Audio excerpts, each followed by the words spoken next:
नमस्कार विद्यार्थ्यांनो, global online केमिस्ट्रीमध्ये तुमचं स्वागत आहे. आज आपण स्टार्ट करत आहोत physical chemistry, chemical kinetics. Right, आपण इनऑर्गॅनिक मधून एक चॅप्टर कंप्लीट केलाय, दॅट इज ऑर्गॅनोमेटॅलिक्स, आणि ऑर्गॅनिक केमिस्ट्री मधून एक चॅप्टर कंप्लीट झाला आपला स्टिरियोकेमिस्ट्री ऑफ ऑर्गॅनिक कंपाऊंड्स. आता आपण स्टार्ट करत आहोत physical chemistry, chemical kinetics. Okay, so chemical kinetics start करण्या अगोदर लेट मी इंट्रोड्यूस. आमचा ऍप लॉन्च झालेला आहे, त्यामध्ये आम्ही एक नवीन बॅच स्टार्ट केलेली आहे specially for paper 2 chemical sciences. Okay, आणि सिलेबस टोटली डेडिकेटेड आहे महाराष्ट्र सेटसाठी. जो पण महाराष्ट्र सेटमध्ये जो पण सिलेबस आहे तो आम्ही एंटायर कव्हर करणार आहोत ग्लोबल ऑनलाईन युनिव्हर्सिटी या ऍपवरती. ओके, तुम्हाला काय करावं लागेल, प्ले स्टोर मधून हा ऍप डाउनलोड करून एनरोल करावं लागेल. Okay, you will get complete entire syllabus videos, assignments on each topic and its solutions, 3 practice mock test, doubt solving, and previous year paper solutions. Right, and this all is for just 2,999 rupees. Okay, including paper 1. ह्यामध्ये तुम्हाला paper 1 plus paper 2 complete syllabus भेटणार आहे. Okay, so let's start today with our topic, that is chemical kinetics. Now what is chemical kinetics? या chapter मध्ये आपण काय study करणार आहोत? बेसिकली आपण रेट ऑफ रिॲक्शन स्टडी करणार आहोत. ओके, आणि मी कम्प्लिटली सेट मध्ये जे जे टॉपिक्स इम्पॉर्टंट आहेत ते कव्हर करणार आहे, त्याच्यावरती जास्त फोकस देणार आहे. तर सर्वात पहिलं, कायनेटिक्सचा अर्थ काय? रेट. ठीक आहे, तर कुठल्याही केमिकल रिॲक्शनची रेट काय आहे हे आपण जनरली केमिकल कायनेटिक्स मध्ये स्टडी करतो. ओके, आता रेटला कसं रिप्रेझेंट करायचं? फॉर एक्झाम्पल, माझ्याकडे एक रिॲक्टंट्स आहेत. ठीक आहे, and reactants are getting converted into product. Okay, तर रेट मी कसं सिम्बलाइज करणार? What is rate? Rate is what? Change in concentration of reactants और प्रोडक्ट्स पर टाइम. ठीक आहे, म्हणजे दिलेल्या टाइमामध्ये किती कॉन्सन्ट्रेशन चेंज होतं रिॲक्टंट्स और प्रोडक्ट्सचं, त्याला आपण म्हणतो रेट. ओके, त्या रिॲक्शनची rate. Okay, rate of reaction.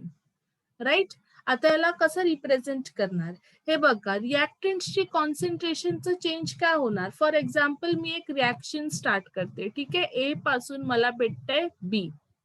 Okay, time जेव्हा 0 होता तेव्हा एचं कॉन्सन्ट्रेशन किती होतं? फॉर एक्झाम्पल 5 मोल्स होतं एचं कॉन्सन्ट्रेशन. ओके, आणि ए काय आहे? ते माझा रिॲक्टंट आहे आणि बी काय आहे? प्रोडक्ट आहे.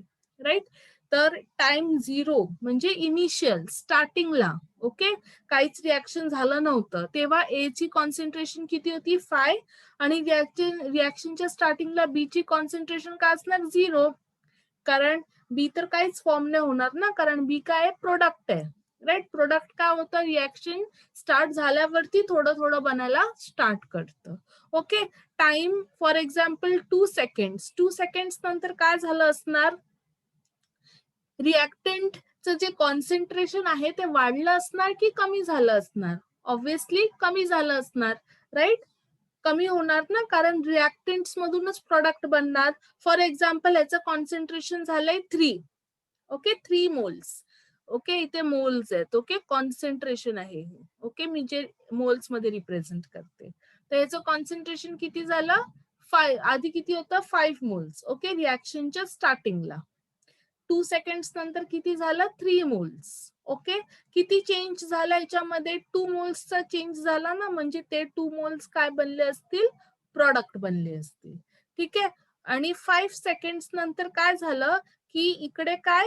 0 कॉन्सन्ट्रेशन, म्हणजे पूर्ण रिॲक्टंट संपून गेला, आणि मग इथे काय होणार? प्रोडक्टचं कॉन्सन्ट्रेशन किती होणार? 5, कारण पूर्ण रिॲक्टंट प्रोडक्ट मध्ये चेंज झाला. पूर्ण रिॲक्टंट प्रोडक्ट मध्ये चेंज झाला. ठीक आहे, जेवढा रिॲक्टंट होता तेवढा आपला पूर्ण प्रोडक्ट मध्ये चेंज झाला. कळालं? मग आता जर मला ह्याच गोष्टीचा ग्राफ प्लॉट करायचा असेल, rate of reaction, okay, versus concentration of concentration of reactant. Okay, आणि मी दुसऱ्या पेननी कॉन्सन्ट्रेशन ऑफ प्रॉडक्ट पण प्लॉट करते. ठीक आहे, एकाच ग्राफ मध्ये आपण दोन्ही गोष्टी करूया, कॉन्सन्ट्रेशन ऑफ रिएक्टंट आणि कॉन्सन्ट्रेशन ऑफ प्रोडक्ट. तर काय होत आहे, जसं जसं रेट इन्क्रीज होत आहे तसं तसं कॉन्सन्ट्रेशन ऑफ रिएक्टंट काय होत आहे, कॉन्सन्ट्रेशन ऑफ रिएक्टंट काय होत आहे, जसं जसं रेट वाढत जाते तसं रिएक्टंटचं कॉन्सन्ट्रेशन काय होत आहे, कमी कमी होत जात आहे ना. मग कसा ग्राफ येणार, असा डिक्रीजिंग ग्राफ येणार. आधी सॉरी, हा प्लॉट मी जर चुकीचं इथे हे केलंय. This should not be rate of reaction, this should be time. Okay, sorry for that.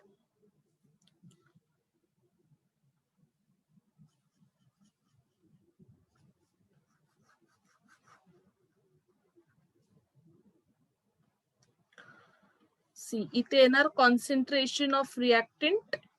Okay, and हे स्क्वेअर ब्रॅकेटचा अर्थ कॉन्सन्ट्रेशन असतं स्टुडंट्स. कॉन्सन्ट्रेशन ऑफ रिएक्टंट आणि कॉन्सन्ट्रेशन ऑफ प्रॉडक्ट. आणि एक्स ऍक्सिस वरती काय येणार, एक्स ऍक्सिस वरती येणार टाइम. एक्स ऍक्सिस वरती काय येणार, टाइम इन सेकंड्स. ओके, आणि ते कॉन्सन्ट्रेशन आहे. Okay, in moles per DM cube. Okay, हे कॉन्सन्ट्रेशनची युनिट आहे ही, मोल्स पर डीएम क्यूब. आणि इथे टाइम आहे. ओके, सो जसं जसं टाइम वाढत जातो रिएक्शनचा, बघा इथे जेव्हा स्टार्ट होत होती रिएक्शन, ओके, तेव्हा रिएक्टंटचं कॉन्सन्ट्रेशन काय होतं, जास्त. आणि जसं जसं रिएक्शन प्रोसीड होत आहे तसं तसं बघा इथेच आपण बघितलेलं ना, कॉन्सन्ट्रेशन काय होतंय, डिक्रीज. म्हणजे कॉन्सन्ट्रेशन काय होतंय, डिक्रीज होतोय जसं जसं टाइम इन्क्रीज होत जातोय. ओके, आणि प्रोडक्टचा ग्राफ कसा बनणार, प्रोडक्टचा ग्राफ कसा बनणार, इनिशियली तर प्रोडक्ट काहीच नव्हता है ना, झिरो. पण जसं जसं टाइम इन्क्रीज होतोय तसं तसं प्रोडक्टचा ग्राफ काय होतोय, इन्क्रीज होतोय. ठीक आहे, आणि त्यानंतर तुम्ही बघाल मी एक स्टेबल दाखवलंय ग्राफ. का, कारण तेव्हा पूर्ण रिएक्टंट संपतो आणि रिएक्शन इक्विलिब्रियमला पोहोचतं. ठीक आहे, इथे पण बघा, इथे काय झालंय, स्टेबल दाखवलंय ग्राफ, कारण रिएक्शन इक्विलिब्रियमला पोहोचतंय. कळालं. आता जर मला हे न्यूमेरिकल फॉर्म मध्ये इथे रिप्रेझेंट करायचं असेल तर मी कसं करणार, change in concentration of reactant. आधी आपण रिएक्टंटचं बघूया. काय होतं, रिएक्टंट आधी किती होता, 5, नंतर किती झाला, 3 है ना. आपण कसं लिहितो, चेंज दाखवायचं असेल तर C2 - C1 upon T2 - T1 असं करतो ना, राईट. तर C2 म्हणजेच हा जो कॉन्सन्ट्रेशन आहे हा C1 कॉन्सन्ट्रेशन. ठीक आहे, C2 कॉन्सन्ट्रेशन आणि C3 कॉन्सन्ट्रेशन. ओके, तर C2 मध्ये किती होतं, 3 मोल्स होते. सो 3 मायनस C1 मध्ये किती होता, 5 अपॉन T2. हा फर्स्ट, हा T1, this is T2 and this is T3 ना. This is a first, second and third, right. तर T2 किती होता आपला, 2. सो 2 मायनस T1 किती होता, 0 सेकंड्स, राईट. तर किती येणार, -2 अपॉन 2. सो 1. सो रेट काय आले, नेगेटिव्ह आलीये. का, कारण हे काय होतं, रिएक्टंट होतं. ओके, आता हे जर मला प्रोडक्टच्या केसमध्ये घ्यायचं असेल, हे सर्व कोणाच्या केसमध्ये होतं, स्टुडंट्स, रिएक्टंट्सच्या केसमध्ये. ओके, आता हे जर मला प्रोडक्टच्या केसमध्ये घ्यायचं असेल, मी हा ग्राफ इरेज करते. ठीक आहे, जर मला प्रोडक्टच्या केसमध्ये घ्यायचं असेल,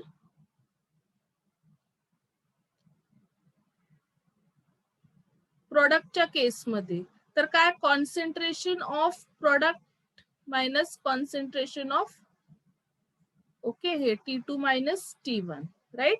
तर सेकंड प्रोडक्टचं कॉन्सन्ट्रेशन, सेकंड प्रोडक्ट नाही, सेकंड म्हणजे इकडचं कॉन्सन्ट्रेशन किती, 2 मायनस हे किती, 0 upon 2 time T2 - 0. So 2/2. Answer किती आला, 1. सो प्रोडक्टचं जे पण रेट ऑफ रिएक्शन असते ती नेहमी पॉझिटिव्ह असते. का, कारण with time product concentration increases है ना. आणि रिएक्टंटचं रेट ऑफ रिएक्शन नेगेटिव्ह मध्ये जातं. का, कारण with time reactant concentration decreases. तो जो आपण ग्राफ स्टडी केलेला, इथे मी परत एकदा बनवते, हा जो ग्राफ आपण स्टडी केलेला, okay, this was for reactant and this was for product. हा खूप हा इथे ट्रू झालाय. ओके, इट इज प्रूव्ड की हा ग्राफ असाच बनतो. आणि हे खूप सोपं आहे, काही तुम्हाला जास्त लक्षात ठेवायचं गरज नाहीये. रिॲक्टंट कमी कमी होत जातो during the course of time, म्हणून ह्याचा ग्राफ डिक्रीजिंग, आणि product increases during the course of time, म्हणून ह्याचा ग्राफ काय increasing. Okay, is it clear? Rate of reaction कसं कॅल्क्युलेट करतात? Okay, change in concentration of reactant और product per unit time. Okay, हा आहे रेट ऑफ कॉन्सन्ट्रेशनचा फॉर्म्युला. फॉर्म्युला म्हणजे रिप्रेझेंटेशन. ओके, रिप्रेझेंटेशन समजलं. आता आपण नेक्स्ट इम्पॉर्टंट काय स्टडी करणार आहोत? We R going to study rate equation. हे खूप इम्पॉर्टंट आहे, rate equation. What is rate equation? Rate equation मध्ये काय दाखवलं जातं की जी रेट आहे it is directly proportional. Rate of reaction is directly proportional to the concentration of reactants.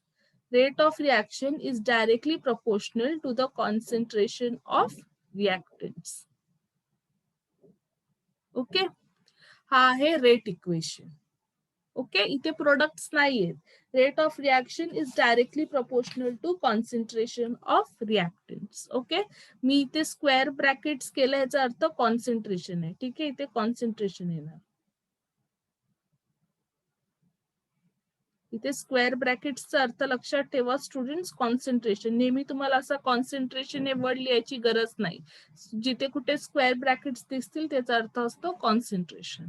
Okay, आता ह्या जर डायरेक्ट प्रपोर्शनलची ही जी साईन आहे त्याला आपण एका कॉन्स्टंटनी रिप्लेस करूया, है ना. So what will be that constant? That constant is small K. Okay, small K. आणि या कॉन्स्टंटचं नाव काय आहे? स्मॉल के ला काय म्हणतात? रेट कॉन्स्टंट म्हणतात. ठीक आहे, याला काय म्हणतात? Rate constant. आणि या रेट कॉन्स्टंटची युनिट खूप इम्पॉर्टंट आहे स्टुडंट्स. या आपण युजली म्हणतो ना की कॉन्स्टंट्सला युनिट नसते, पण या रेट कॉन्स्टंटला युनिट असते. आणि ती युनिट कुठल्या फॉर्म मध्ये लिहायची आहे हे मी तुम्हाला नंतर सांगते. ओके, आता नाही, नंतर सांगते.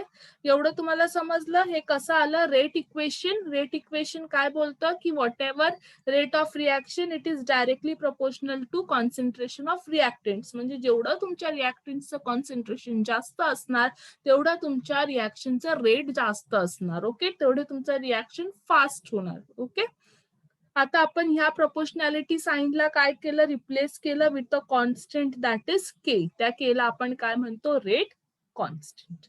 राईट, एवढं समजलं. नेक्स्ट पॉइंट आहे ऑर्डर ऑफ रिॲक्शन. हे तुम्ही वर्ड खूप ऐकला असणार, ऑर्डर ऑफ रिॲक्शन. ओके, तर ऑर्डर ऑफ रिॲक्शन काय असतो?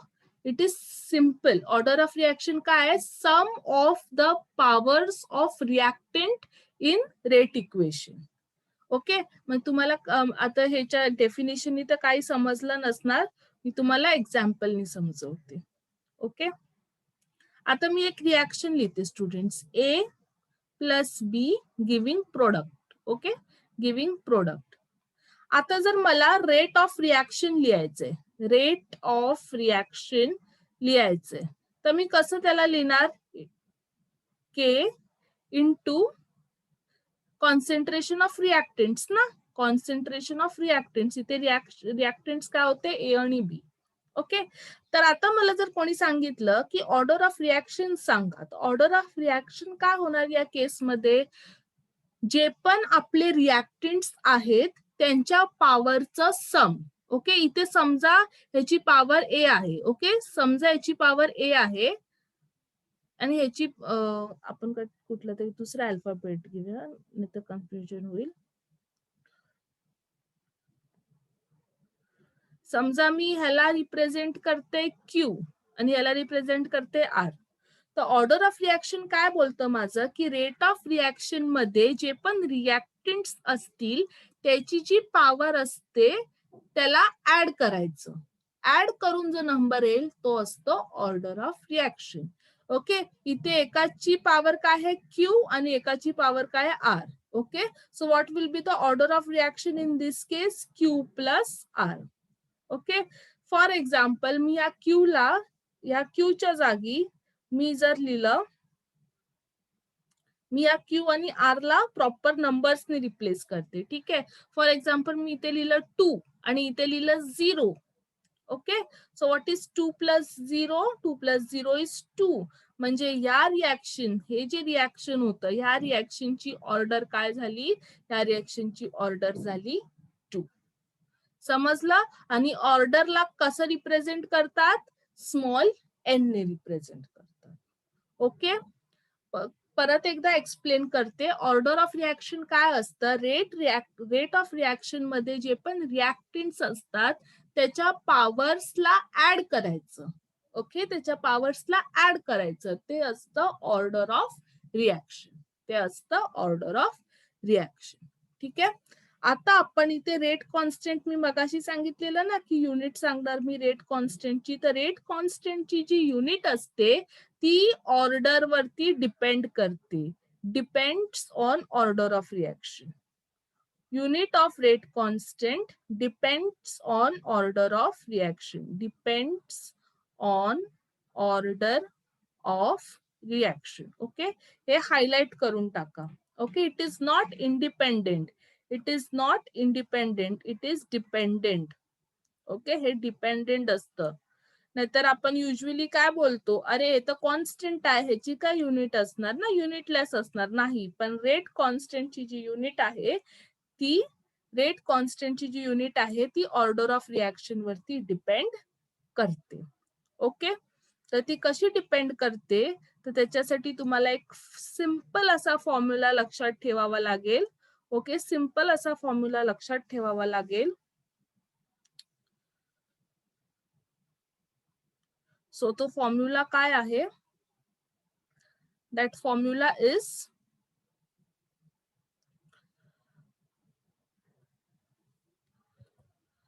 formula is unit of k, rate constant. त्याचा फॉर्म्युला आहे mole 1 minus n litre n minus 1 time inverse. Okay. हा फॉर्म्युला तुम्हाला लक्षात ठेवावा लागेल. हा फॉर्म्युला तुम्हाला लक्षात ठेवावा लागेल. ह्याच्यामध्ये एन काय, जसं आपण स्टडी केलेला, एन काय असतं? एन काय असतं? N is order of reaction. N is what? Order of reaction. समजलं? ओके. तर मी फॉर एक्झाम्पल तुम्हाला सांगितलं की स्टुडंट्स मला सेकंड ऑर्डरचा फॉर्म्युला सांगा. ओके. आता मी एक रिॲक्शन लिहिलं, A plus B giving product. Okay. आणि त्याचं ऑर्डर काय येणार? ऑर्डर ऑफ रिॲक्शन काय येणार? ह्याचं ऑर्डर ऑफ रिॲक्शन काय येणार? कॉन्सन्ट्रेशनचं जे पण पॉवर आहे त्याला ऍड करायचं. इथे काय पॉवर होती? काहीच नाही म्हणजे काय? 1 आहे. आणि इथे पण काहीच नाही म्हणजे काय आहे? 1 आहे, है ना? मी प्रॉपर याला सिम्बलाइज करते.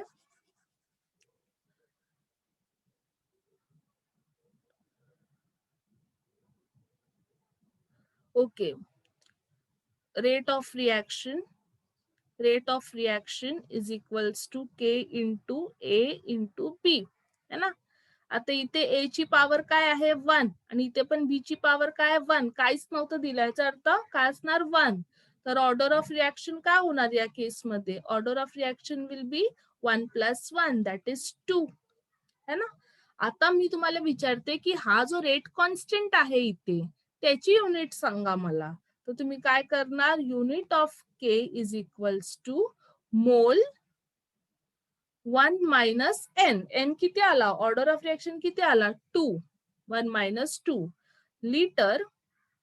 लिटर एन मायनस 1 म्हणजे 2 मायनस 1. आणि टाइम नेहमी इनवर्स असतो, नेहमी -1 असतो, हे लक्षात ठेवा.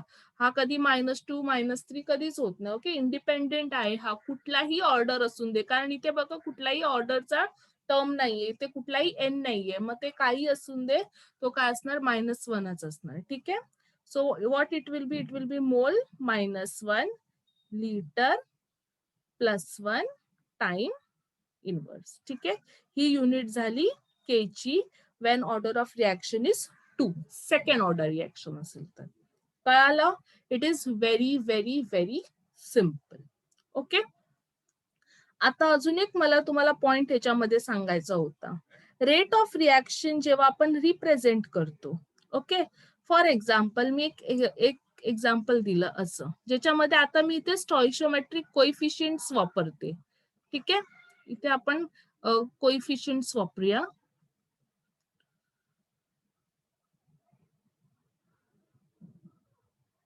ओके, आता ह्या केसमध्ये जर मी तुम्हाला विचारलं, असं क्वेश्चन आलाय, नेट मध्ये आलाय, रेट ऑफ फॉर्मेशन सांगा ए ची किती आहे. Rate of formation of C. कधी पण प्रोडक्ट्सचं फॉर्मेशन होतं आणि रिॲक्टंट्सचं डिकम्पोजिशन किंवा कन्झम्पशन होतं. Okay, so rate of formation of C विचारलं मी तुम्हाला हे इक्वेशन दिलं. Okay, 2A plus 3B giving C plus 5D. Okay, एक रॅन्डम रिॲक्शन दिलं, म्हणजे 2 molecules of A plus 3 molecules of B giving 1 molecule of C plus 5 molecules of D. Okay, तर मला सांगा स्टुडंट्स, या रिॲक्शन मध्ये रेट ऑफ फॉर्मेशन काय आहे सी ची? रेट ऑफ फॉर्मेशन काय आहे सी ची, म्हणजे रेट काय आहे सी चा? ओके, किती फास्ट सी बनतोय? Okay, in terms of concentration सांगा. तर ह्या केसमध्ये तुम्ही काय कराल? खूप सिम्पल असतं, खूप म्हणजे खूप सिम्पल. काय करायचं? एक इक्वेशन लिहायचं. ठीक आहे, मी आता ह्याच इक्वेशनला मी तुम्हाला ए आणि बी च्या फॉर्म मध्ये लिहून दाखवते. फॉर एक्झाम्पल मी एक असं रॅन्डम एक्झाम्पल कन्सिडर करते. ठीक आहे, एक रॅन्डम एक्झाम्पल कन्सिडर करते. तर कसं लिहायचं? जे पण रिॲक्टंट्स असतील त्याच्या समोर नेहमी मायनसची साइन लिहायची. ठीक आहे, ए ला कसं लिहायचं? 1/A. Okay, minus dA by dt is equal to, इथे काय? बी काय होणार? 1/B minus dB by dt. कळालं का हे मायनस लिहिते? कारण हे कन्झ्युम होत आहे, कमी होत आहे. हे रेटचं रिप्रेझेंटेशन आहे ना, आपण फर्स्ट पार्ट मध्ये बघितलेलं की आपण रेटला असं लिहितो, change in concentration per unit time. पण हे रिॲक्टंट्स असल्यामुळे काय होणार? ह्याच्यामध्ये कुठली साइन येणार? नेगेटिव्हची. आणि जो पण तुमचा इथे कोइफिशियंट दिला असेल त्याला रेसिप्रोकल करून लिहायचं आणि मध्ये इज इक्वल टू ची साइन. ठीक आहे, इज इक्वल टू. आता हे काय प्रोडक्ट चालू झाला, तर कोइफिशियंटला तर तसंच लिहायचं. काय लिहायचं? 1/C. पण प्रोडक्ट आहे ना, आता इथे नेगेटिव्हची साइन नाही येणार, इथे काय येणार? पॉझिटिव्हची साइन. ठीक आहे, पॉझिटिव्हची साइन. ती पॉझिटिव्हची साइन लिहिली तरी चालते, नाही लिहिली तरी चालते. इज इक्वल टू, परत या जो आहे त्याला काय लिहिणार? 1/D. Okay, change in concentration of D per unit time. समजलं? कळालं? असं रिप्रेझेंट करतात. जर क्वेश्चन मध्ये काय विचारलं? रेट ऑफ फॉर्मेशन किंवा रेट ऑफ डिकम्पोजिशन. इथे काय असणार? इथे नेहमी काय असणार? रेट ऑफ कन्झम्पशन, कारण हे कन्झ्युम होतात, किंवा कन्झम्पशनचं दुसरं आपण काय बोलू शकतो? डिकम्पोजिशन. आणि इथे काय होणार? ह्या दोघांमध्ये काय होणार? रेट ऑफ फॉर्मेशन किंवा production.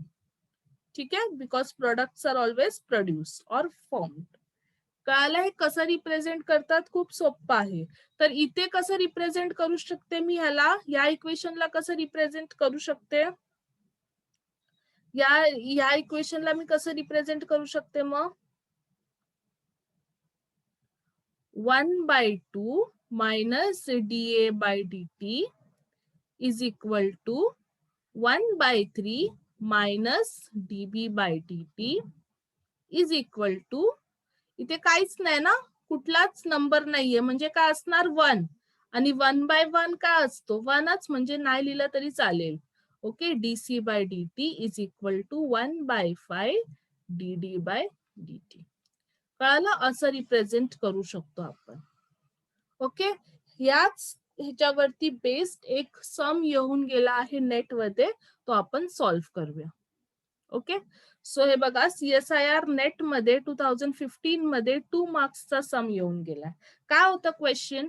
For a reaction 2A plus B giving 3Z, if the rate of consumption of A is this much, the rate of formation of Z is, तर मी तुम्हाला सांगितले हे rate of consumption, rate of formation असे question झाले तर काय करायचं, simple. आधी जो आहे आपल्याला हा रिॲक्शन त्याला आपल्याला त्या फॉर्म मध्ये लिहावं लागेल.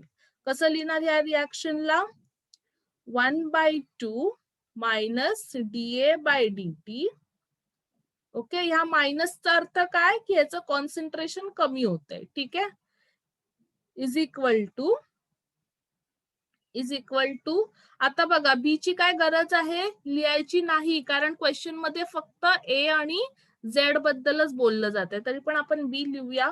Okay, minus DB/dt okay is equal to 1/3 DZ/dt. कळालं, एवढं समजलं, राईट? ओके, आता याला कसं करणार पुढे, आपल्याला सर्वांची व्हॅल्यूज दिली आहे. ओके, आपल्याला व्हॅल्यू दिली आहे. मी स्टुडंट्स इथे लिहिते जरा. ओके,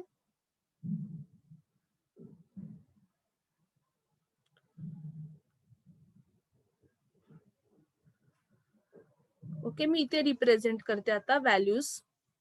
1/2 DA च किती दिलेलं आपल्याला, DA ची व्हॅल्यू किती दिलेली इथे, कॉन्सन्ट्रेशन पर युनिट टाइम किती व्हॅल्यू दिलेली, 2 × 10⁻⁻⁴. So half into 2 × 10⁻⁻⁴ is equal to rate of formation of Z. म्हणजे तुम्हाला फक्त हेच पाहिजे ना, मग ही व्हॅल्यू काय जाणार इथे मल्टिप्लाय होणार, असं आहे ना, 1/3 असं आहे ना इक्वेशन, DZ/dt असं होतं ना. तुम्हाला काय पाहिजे होतं, रेट ऑफ फॉर्मेशन, म्हणजे फक्त हेच पाहिजे होतं. मग हा 3 काय जाणार इथे जाणार आणि इथे गेल्यानंतर हा काय होणार multiply. Okay, simple mathematical calculation. काय होणार मग इथे 3 × 2/2 × 10⁻⁻⁴ is equal to DZ/dt. Right, 2 and 2 gets cancel. Answer किती आला, 3 × 10⁻⁴. 3 × 10⁻⁴. First answer is the right answer. हा टर्म आपल्याला इथे नको होता, कारण इथे बी बद्दल काहीच बोललेलं नाही. मग फक्त ह्याला आणि ह्याला इक्वेट करायचं होतं आणि सिम्पल सॉल्व्ह करायचं होतं. रेट ऑफ फॉर्मेशन विचारलेलं, रेट ऑफ फॉर्मेशन म्हणजे काय, DZ/dt है ना, हे आपण फर्स्ट सुरुवातीच्या स्लाइड मध्ये केलेलं आहे. राईट, एवढा सिम्पल क्वेश्चन आलेला, just for 2 marks in 15. Okay, आता हा क्वेश्चन जो आहे तो महाराष्ट्र सेट मध्ये येऊन गेलेला आहे इन 2015. ओके, काय क्वेश्चन आहे, खूप सोपा. The reaction between O and O2 is found to be third order. The possible unit for the rate constant. तुम्हाला रेट कॉन्स्टंटची युनिट सांगायची, म्हणजे के ची युनिट सांगायची. मी काय सांगितलेलं, कसं लक्षात ठेवणार, मोल 1 - n, लिटर n-1 है ना, आणि टाइम इनवर्स. ओके, तर टाइम नेहमी इनवर्स असला पाहिजे. आता इनवर्स आणि -1च असला पाहिजे. आता हे डी मध्ये बघा, इथे जो सेकंड टाइम म्हणजे सेकंड. ओके, इथे सेकंड मध्ये दिलाय, तिथे इथे वरती काहीच नाही, म्हणजे इथे तर +1 आहे, पण काय पाहिजे, -1 ना. सो दिस ऑप्शन असाच रॉंग झाला. हा काय पुढचं बघायची पण गरज नाही. इथे सी मध्ये बघा S-2 दिलाय, पण मी काय सांगितलेलं, टाइम नेहमी -1 मध्येच असतो, म्हणजे हा तुमचा सी पण तसंच कॅन्सल झाला, फक्त आणि फक्त टाइमचं हे बघून. राईट, आता ए आणि बी मध्ये बघा, इथे पण सेकंड इनवर्स दिलंय, इथे पण सेकंड इनवर्स दिलाय. ठीक आहे, आता नेक्स्ट आपण मूव्ह करूया. मोल काय असलं पाहिजे, 1 - n. ठीक आहे, मोल काय आहे, 1 - n. n किती आहे इथे, थर्ड ऑर्डर. n किती आहे इथे, 3 ना, थर्ड ऑर्डर, म्हणजे n किती झाला इथे 3. सो 1 - 3 किती होतं, 1 - 3 किती, -2. म्हणजे इथे मोल -2 आहे. कुठे मोल -2, इथे -1 आहे, इथे -2 आहे, म्हणजे आन्सर हा